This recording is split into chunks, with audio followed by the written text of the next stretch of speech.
Today, we're joined by Aslak de Silva. From his early days in sales to becoming a CEO of Nordic Business Forum, later leading Self-Life store through an international expansion and a successful exit. He's been fortunate to work with ambitious teams and bold ideas. Along the way, he's helped scale operations to more than 20 European countries, served on several boards of directors, and stayed committed to building companies that combine vision with execution. Today, he shares what he's learned as an international keynote speaker and as a host of the Black Belt and Leadership podcast, where he explores what it really takes to lead with clarity, resilience, and presence. His leadership philosophy is shaped by his background in martial arts, where he nearly completed in 100 full contact fights. The discipline and the mindset developed there still guides his approach to business and personal growth. So, Aslak, welcome to the show. Thank you so much, Tim. Happy to be here. I'm glad to have you on here. And so, my first question to you is, how did you come up with the concept of Tetris-ing your life together? Now, that's a good question. I'm not sure if there's any single moment of that, but getting busy with your life. So when I kind of ended up my martial arts career and then I had to work and then we got our first daughter born. So I was noticing that I always felt that I don't have enough time for anything that I wanted to do. So you felt you didn't have enough time for the family to spend time. Then work was rough and then there was no time to train. And I remember my wife told me then a couple of times that if you want to train, so why don't you take our daughter with you? You can go outside and be on the playground or take her to train somewhere and you can train yourself at the same time. So I started to kind of understanding that maybe this is a block and within that single block of time, you can do more things together. And then I started noticing that, okay, that if I have a more control of my calendar and I start planning it carefully, so I actually get more done. Of course, all of us have different kind of priorities in life. So these blocks that I would call, they could be anything from the family to friends to your own training or well-being or health, and also enough time with your spouse or whatever, educating yourself. And when you have decided what are those important blocks, so then you start putting them together. And like in Tetris game, they don't always come up with perfect timing and you're maybe waiting to kind of waiting for the weekend to be perfect or so on. And then starting balancing out. And I noticed that, okay, it never went perfectly, but you could actually develop yourself constantly. And then I was starting to do this day after day, week after week, month after month. And I noticed that actually I can get a lot more done and be more happy and actually take care of everything I want to do in life. And that then became the Tetris-ing your life into balance. So, when did you realize that like work-life balance was a myth and it was more of blocking things into Tetris? Yeah, that's a good question. I mean, I come from the Nordics where we value work-life balance maybe more than in many other places. So we tend to work from maybe 8 to 4 or 9 to 5, and then you're off. And it's maybe more frowned upon if you're staying late at the office rather than cheered for, like in some other countries, or even demanded. So you had that time there, but then I noticed that still you were commuting or you never got all these things done. So then I noticed that, okay, that you can never kind of live a perfect day from all the sides, but maybe you can have a perfect day from one side. And I remember listening to Randy Zuckerberg, who was talking about this entrepreneur's dilemma, where she was saying that you can have all this, but not all at once. And I was listening and understanding that, okay, that's the case. But I wasn't still satisfied with that. So I thought, well, even if you cannot have it all at once, maybe you can plan them all at once in a way. So for instance, what I work with friends is that I tend to arrange some parties, attend weddings and all these kind of maybe more memorable things. And then I just know that during my busy days, so I might not have enough time even to call, but I can maybe send a WhatsApp voice message or something just to kind of keep that connections there. And then we spend the weekend together just to kind of make the full time together, just to maybe more memorable moments for all of us. And so kind of this is then how it started to pile up. And then you sometimes realize that maybe that wasn't enough. You feel bad. And then you just kind of change the blocks and be more prepared that you cannot wait for a full year. Maybe you do it once in quarter or so on. And then constant development, then I became quite happy with it and seeing that, okay, it's not perfect, but it can be better all the time. And I can be quite comfortable with the settings that I have built up and with myself as well at the same time. So, with you mentioned being in the Nordic countries and you view things a little bit differently, societally and culturally, how has that played a role in your leadership style? But I think as a leader, then I understand as well that you cannot push too much. So the way I try to kind of fill up my calendar, actually, I'm not even working from 8 to 4 or 9 to 5. I actually work from 9 to 3. And then the morning stuff is more for the family and preparation. So I tend to actually, when I wake up, so I take care of my body. I do some kind of yoga exercises. Then I start learning something new. Then I come to the office or with my laptop. then work more effectively on that time. And then again, gives more space for me, but also for the others. So when you understand that we all have kind of stressful lives as well around the work as well. So then you understand that, okay, when we work together, so maybe there are studies saying that you can only focus for 4 hours a day, even less. So let's spend that time carefully.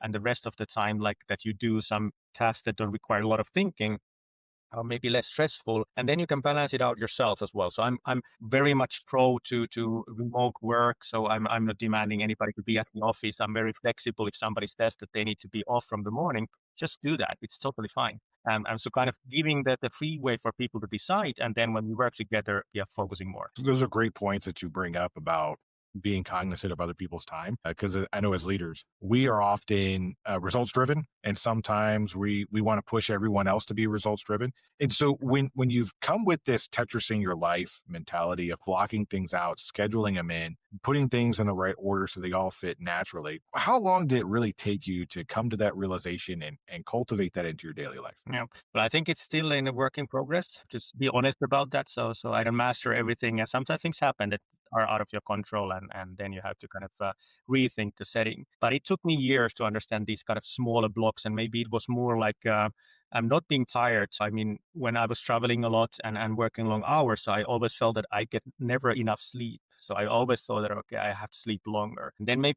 I just noticed that, okay, then you have to go to bed early enough. But then if you're going early to bed, so maybe you lack time with the family. So with my wife, we became very focused that we watch from 9 p.m. to 10 p.m. TV together, 1 hour, and then you can go to sleep. And so we were very diligent on putting that in, not in the calendar, luckily, but kind of just realizing that you just have to be there together. And that also then relaxed my mind. I started, no, we were watching reality shows that I first thought they were rubbish, but then I really started enjoying and seeing that. But then it was more like just to get something out of, like, just to be relaxed, no stress from work. And then I was able to sleep very easily when I went to bed. And then I slept very, very well and woke up fresh. So then I started understanding that, okay, so you need to start putting that piece well enough that you need enough sleep. Then it became more like that. In the morning, I felt very stiff with my mind and body. So then I started putting that, okay, I need to start with that part so that I kind of warm up my body as a former martial artist. So all the trainings, you start with a warm up anyways before you're doing anything. So I started to realizing that, okay, if you do that before you work or start to work, so then you feel good. The same way, then it's nice when you have kids. So kind of feel like putting it that every morning you meet your kids and talk over breakfast. So it started to feel like more valuable life. And so when these kind of small blocks started to build up, so I started noticing that, hey, I feel good about myself. I feel way better that I'm living a great life. And actually am spending time with those things that I really, really value. Now, I think, of course, that was like maybe 10 years ago that I started putting these pieces together, and now new things have happened. So now we are very much attached to our phones. So I mean, 10 years ago, nobody disturbed you in the evening when you were at home, but now it's constant buzzing, and then you yourself go to social media to check what's happening and so on. So of course there will be more distractions coming constantly all the time, and then you just have to take it again, maybe a block by block, a piece by piece, and put it together so that you understand that, okay, what am I doing now and why? And then when you understand that this is the family block, so it's way easier to put the phone away. Or if it's your work block, so then you understand that you might be able to tell your kids as well that, sorry, I hear you, I see you, but I'm working now. So those kind of ease up your decisions in those moments, and then you still understand and know that you will have time for the other tasks as well that are coming there. Yeah. And so when you mentioned meeting your kids every morning and being engaged with them, you're talking about being present. And Yeah. so let's shift a little bit to talk about the power of being present. And what does it really mean to be? Yeah, that's a really good question. I'm very passionate about to talk about, and again, I'm no perfect in this anyway. So sometimes I miss those moments. But I remember when my youngest daughter was learning how to ride a bike, and I was teaching her, and then she was maybe going for 100 meters, and then she fell down. Then I was looking at her, and then she looked at me, and I said that, like, great that you broke your record. And then she looked at me and got up smiling and just continued and shouted, I will break my record again. And I realized in that moment that I could have just missed that. I could have been on my phone or anything. And then I just felt like, how would have she felt at that moment when she was down and maybe hurt? But when she noticed that I was there for her and even rooting for her to continue. So she got that strength and was happy. And we all have these kind of moments where they might not be that big, but you start to remember and how the other person makes you feel. And I think as a leader, that's like one of the most important things that we should be focusing on when somebody's there interacting with us or we are trying to interact with them. So when we are present, so the power comes in a way that we all feel that we really care about that moment and we are really into that moment. And that is what makes a huge difference. And again, like I do keynote speaking. So that's the same way that if you're speaking there, nobody's watching you or everybody's watching you, it feels totally different. And if you speak in a way that people start watching you and start seeing you on stage, then you can really have an impact. So, I mean, it's not about what you say, not even, it's more about how you make people feel, but also how you feel inside. And this all comes from my martial arts background. When you enter the dojo or a fight, so you always bow and then you get back up in a way that you kind of respect the moment and you kind of forget everything else. You remember that you are there. And of course, in a full contact fight, so you have to be present there. If you're not, so you're going to injure yourself. Even if you are present, you might injure yourself there still. But like, don't give that for your opponent that you are not fully focused and present. Yeah, it's really powerful about how you tie in the martial arts to it and being there present in the moment. But for people who are not going to get punched in the face on a Mm. daily basis where they step into the ring, but you step into the ring of life, like Yeah. no matter what you do. And so how can we implement being more present on a daily basis? I think it's again from the I remember about maybe 15 years ago when my eldest daughter was waving at me when I was taking a train and my wife was holding her there, and then I sat down in the train and I just started focusing on my work, and then I noticed my phone beeping and my wife was saying that please wave back at us, we are still watching you. And I felt that moment that, oh my God, I missed that. So you 2-year-old toddler there, super happily seeing the father there on the train. And it was a big moment for her. And I was already focused and thinking of future. And again, those kind of moments when you start understanding that when somebody's expecting something from us, they're expecting a reaction. So basically they are wanting us to acknowledge them and be present for them. They might have a question. They might want something. They might want some encouragement. And in my opinion, at least, so when we are present, so it has way stronger impact in those moments, and we can take those feelings and even shift them from the person. And if you think of leadership, so in a way, it's more like helping people to succeed and helping them to overcome their obstacles, or maybe sometimes just a pep talk or motivational, inspirational talk to help them out to kind of accomplish something that they don't believe themselves being able to get. And again, that's the moment. If you're really present there, the people around you will feel that, and that's then the thing that makes it totally different. So you talk a lot about having to be outside of your own head and aware of your surroundings and focused on everybody else. Yeah. So for everyone watching this and listening to this right now, we are bombarded about everything around us. We got, like you said, our phones, everything is competing for our attention. What is something that somebody could do to say, what is something that they can do to be more present? Yeah. I think the easiest interaction is when you meet a person, you just look in the eye constantly and just try to be there. But I understand with these new devices, and we are doing this online even, so I'm not sure where should I look. So I'm trying to look in the camera, so the feeling might be that I'm more present, even though your picture is a bit below there. But it comes from training. So I mean, I always use these martial arts examples in a way, but the same way there you learned how to take a punch, the same way you can like teach yourself that when your phone starts buzzing, so how do you react to it and be prepared to it. So if you're having a family time together with your family there watching TV, so you can decide that I'm not reacting to the phone, and you have even all the tools to make it so you can make it silent, or you can make it that only certain people can get their calls through or messages, and then just decide to do that. But I know it's hard. Sometimes you need to put your phone away. So if you keep it in your pocket or if you keep it on your side there somewhere, so it might start disturbing you, especially if you have some things that were kind of left unsolved. So often, especially with leaders, we have lots going on in our minds and we might be stressed. So then we need to kind of get that stress away. Then might be some meditation or breathing exercises. I use a lot of like really hard exercises physically. So what I do is often actually that in the afternoon, so I run stairs or maybe go to the gym and really try to push myself to the limit where I cannot focus on anything else than doing that activity. And that helps then the brain to kind of let go.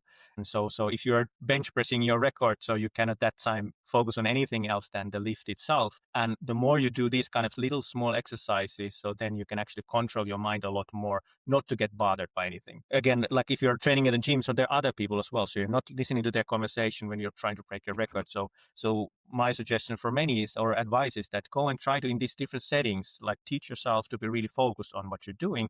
And that helps with the other distractions that come in life constantly. Yeah. Not saying it's easy, but maybe that's somewhere to go. Right. And so you talk about all these things to do, and it requires a high level of discipline in order to do these things. Yeah. And you come from a martial arts background, I come from a military background. So these topics and the idea of discipline is very easy because they've been trained. But for many people, they don't have discipline and it hasn't been trained into them.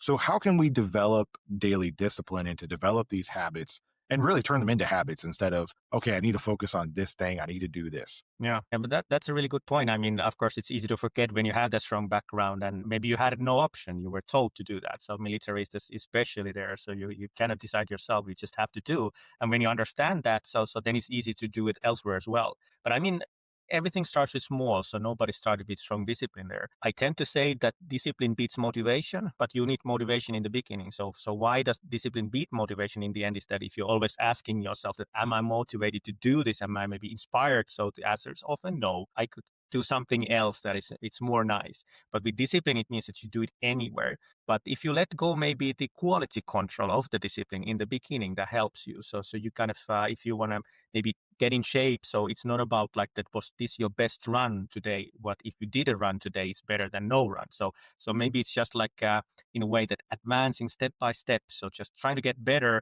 but not maybe demand in the beginning too much. And that's what I see with many people. Like, I mean, all of us know people who start the gym or training in January and then quit in by March or something. But that was maybe having a too much of a goal, and maybe even tying that if I miss one training, so then I lost the game. So it's just step by step going there, and forgive yourself of the mistakes and get back as quickly as possible. So it can be very small things every day, maybe eating a healthy breakfast and every day. And then when you get to that, so then eating healthy lunch. And when you get to that, so maybe it's morning exercise and so on. And it starts to build up. So it's like a muscle that in the end, you don't even question yourself. You just know that, hey, if I want to achieve something, I have to get to it. And then discipline comes automatically, I guess.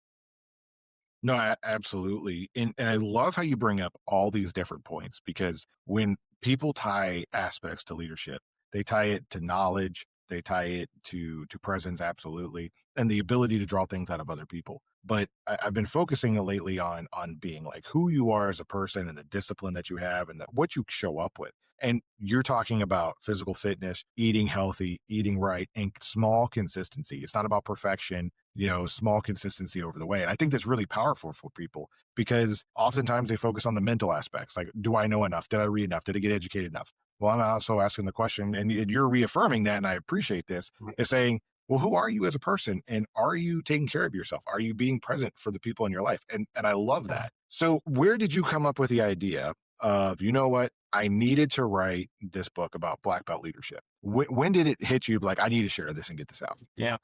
Think I kind of started. So first I had the 15, 20 years career in martial arts, and I had to finish that with injuries and then start over with entry level positions and working myself up and then becoming a CEO for a multinational company. So I kind of lived the path twice. And then I started making notes. So to me, I feel that it's also important to understand when you develop. So in martial arts, it's simple. You get new belts, so different color belts. You start with white and end up with black, and then you have different grades with black.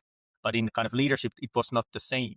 But then I started to kind of write down notes for me that, okay, what did I actually learn? I attended courses, I tried out new things. And so kind of seeing the kind of development that I felt that I had there. Then now I had a perfect time. So that the company that I was a CEO of was sold to another company. And then I had like more time for after that. So then I thought now is a perfect time to put it together. And I have to thank AI also on that, because AI developed in a way that it was way easier to write. So I had so many scattered ideas and thinking. So it helped me to ask these questions. I was prompted, okay, that I'm a black belt martial artist and a leader, and this is what I learned from both sides. So kind of like it was easy to spar these ideas together and make it more concrete. And then I wanted to kind of share the learnings from the martial arts and how they're applicable for leadership. So it was easy to again start creating the content. So it didn't need to be perfect from the start, which it's never perfect. Like you know that even if you finish the book, it's not perfect. You learn after that and think that I should have done this and that there as well. So maybe within a year's time, then I was like that. Okay, here we are. But I had the thoughts of writing a book someday, because it again is maybe not only for readers but also for me to kind of put them in a hardcover and put it in a kind of a story in a way that, okay, I've learned something and now I can start the next step. So yeah, so long time in the process in a way, but then the actual writing part was only a few months then when I had kind of started it and really put effort on it. So it was then quite quick in the end, I'd say. So you mentioned you used AI as a tool to help you put these ideas together. And I like using AI as a tool, kind of like as a secretary or additional person to help you do tasks. So when you were putting these ideas together, and you said it was pretty easy, what was something that you wish you would have known at the end when you started? Yeah. I mean, I got a lot better when I started, and I think the biggest help with the AI was also to kind of keep the tone the same. So it's easier when you kind of have memories from different times of life, so you might tell the stories differently. So that was great help there. So if I had known that in a way that, okay, I can start with just like putting 20 to 30 ideas from the start and then start developing it in a way. So rather than writing full chapters, I'm not sure there probably are courses where they teach how to write a book, but then kind of, to me, it was like starting from the start, first chapter 1, chapter 2, and go on. But then I realized that actually when I had put this, I wrote it in 20 lessons. So then the AI actually helped me to put them together, that, okay, which chapters are closer to others. And then it helped me actually to kind of divide it in different sections as well, that, okay, so all these things, if I had known before, so I probably would have started earlier and put up, probably actually make it even longer book. So it's quite short, less than 200 pages, but I thought that it's going to be such a long process that I have no time. And then I thought that I need to finish it before I take the next steps and in my professional life. So yeah,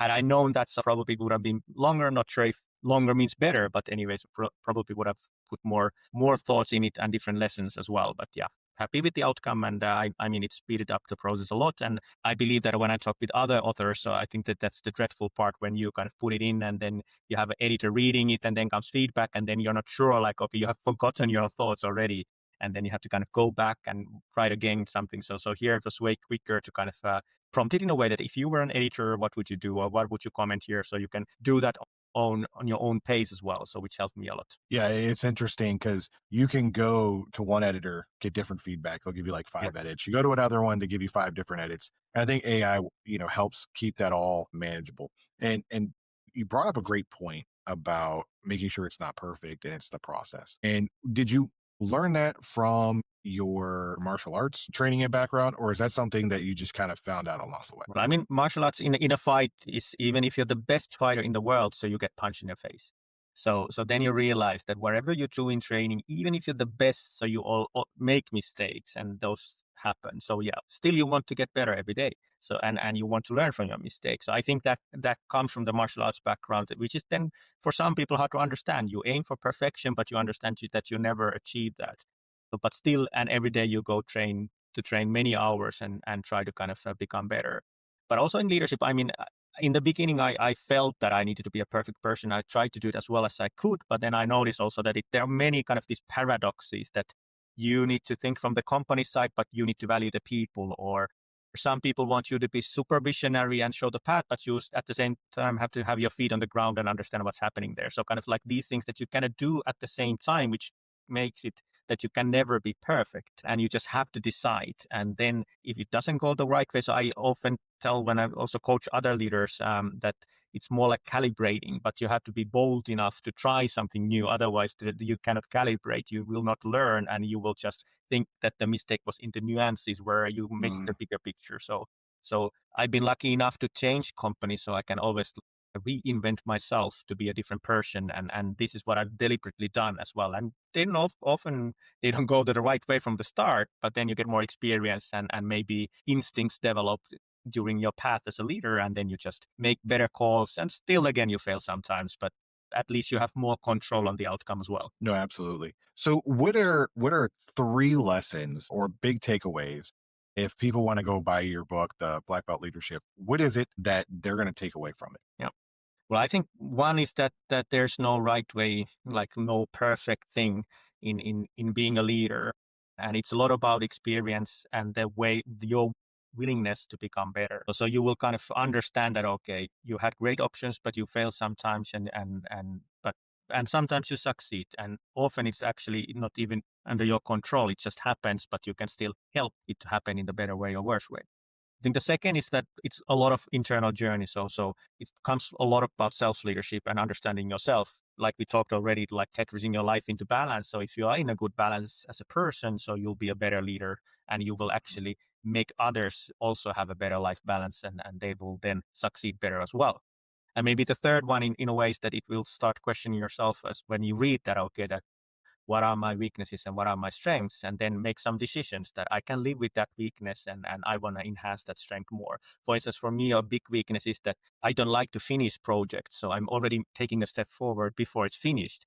But when I understand that, so I recruit people who love that. So who will really love to make everything as perfect as they can, and really take into the details and finish them, and then I can move forward. So the people will understand that it's not only about you, it's about the team around you, and then you will Mhm. understand that you can actually be yourself as well, as long as you have the team members who will back you up when it's needed. No, absolutely. And so my last question is there anything that we didn't talk about, or is there something that I didn't ask you that you were like, you know what? I wish you had asked this question, or I wish we talked about this one. So that's a tough one. I've been super excited lately about talking about like leadership instincts, so in a way that how to develop them, and just like that, being bold enough in a way that try out, fail, and learn from that, but also succeed and learn from that. I actually believe that many of us are afraid to succeed to our full potential. So we start piling up these kind of excuses before they happen, and we tend to look at these more than the ways to succeed in the end. So we all, of course, wish to succeed and be the best we can, but we tend to kind of have that excuse in the back pocket there, that we are ready to put it in when we fail or don't succeed. But not sure if that's something that we should have covered here, but that's maybe what I've been thinking lately. No, that's a great point. So let's talk about that for a second. What do you feel? Do you feel that as people are afraid to succeed, or you think they're more afraid of failure? Well, I mean, it comes from like I'm again like maybe sports analogy that if you were put in the world championship ring fight, so I think we would,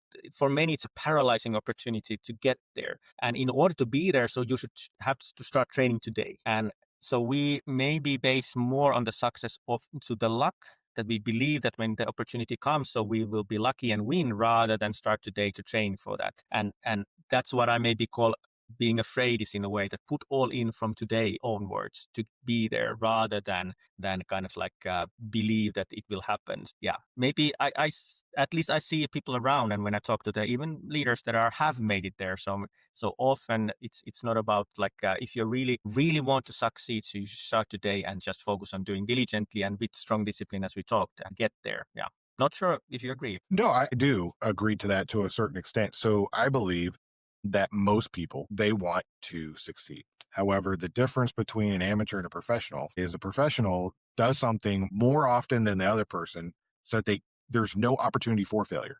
They're Mm, so good at what they're doing, the chances of failure are limited because like you said, they give it all in from day one and everything that you do. So how you do something is how you're going to do everything, sure. right? How you do something small is how you're going to do something large. And it all kind of equates into that. I also think that there is a potential that some people are afraid of success. Well, Mm, what if I do this and it succeeds and it takes up more than I'm willing to exchange for it? And I think that paralyzes people. So in sports, everybody wants to win. Those are your type A personality peoples. And then you have your other set of folks out there who are trying to just succeed in life, do general things, get better, climb the corporate ladder, make more money for their family, provide a better quality of life. And then some of them are like, oh, what if I actually become like a CEO? mm, Am I willing to exchange that time for my family that's going to be required? Am I willing to make that sacrifice? And I think that might be holding people back in their ability to succeed because they're like, well, what if I do succeed? Am I willing to pay that price? yeah. I mean, what is your experience? Yeah, but I mean, I think you put it well there. So kind of like maybe it's not about if you win a lottery, so of course you're happy, but you might be still worried of what kind of person you become after that. So maybe that's then, like you were saying, that the sacrifice that you have to make there, and if you're not prepared for that, so then it might be scary. Still, we probably choose that at any time if you were able to choose rather than not to succeed, right? So being afraid of success maybe is the wrong way to put it, but maybe it's more like that you're not willing to put the effort in now and take the risk of success. And then you just are maybe too afraid of the investment that is also needed there. Yeah, no, that's a great point. And so those are kind of been topics I've been discussing with folks as well. And I'm glad that you brought it up because you're like, well, we've been toying around with this thing. And I agree.